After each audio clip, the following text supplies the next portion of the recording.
Hello, my name is Matt Verdugo, and today I'm going to be doing a speech on why TV censorship should be left up to the individual citizens of America and not the government. No more free speech. How does that sound? Not being able to speak your mind or see the content you want because your rights and others' rights to free speech and free expression of content has been regulated by the government. That is a possibility if we allow our government to censor the content we view on the internet and TV. Being someone who grew up in a household where there was no censorship of the channels we could watch, but instead my parents censored what I could watch, I believe the government should have no input on what we can and cannot watch.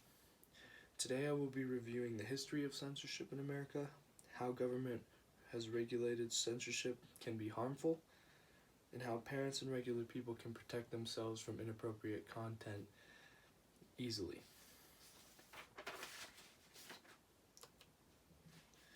History of censorship.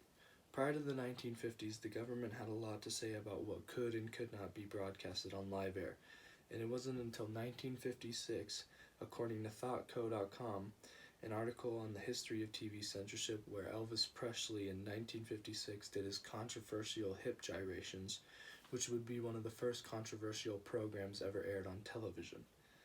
This would mark the decline on what the government could and could not censor. Soon following, in 1977, shows such as Galgan the Savage and Lonesome Dove would be the first shows to show nudity, once again showing a gradual decline in what the government did and did not censor. Eventually, after the year 2000, most of TV was only censored in the sense that a government-regulated warning would be placed before shows, stating that it had vulgar content or nudity or violence. Censoring and limiting what the population in a country can view on the internet or television can only be harmful. Some of the top countries, according to Comparatech.com, that censor are countries like North Korea, China, Russia, Turkmenistan, and Iran. What do all these countries have in common? The quality of living, A, is not that great, and B, they all have free speech limitations. The only speech censorship that is in America, is regulated by the FCC, or the Federal Communications Commissions.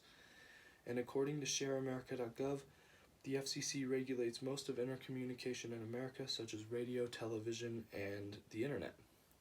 And according to the Cato Incorporation, they mostly regulate and prohibit any harmful or damaging speech that incites violence or damages people. So that really is all the government can do, is stop hate speech and violence.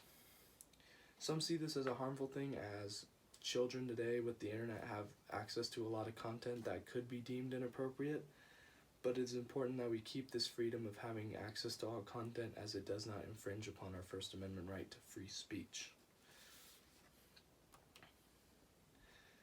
Parental input. Since there is no legal right for the government of America to censor what we see on television or the internet, there is a problem with kids accidentally seeing or purposely seeing inappropriate content. Obviously, most of the general population would agree that children and young ones should not be watching nudity or violence or death or vulgar language.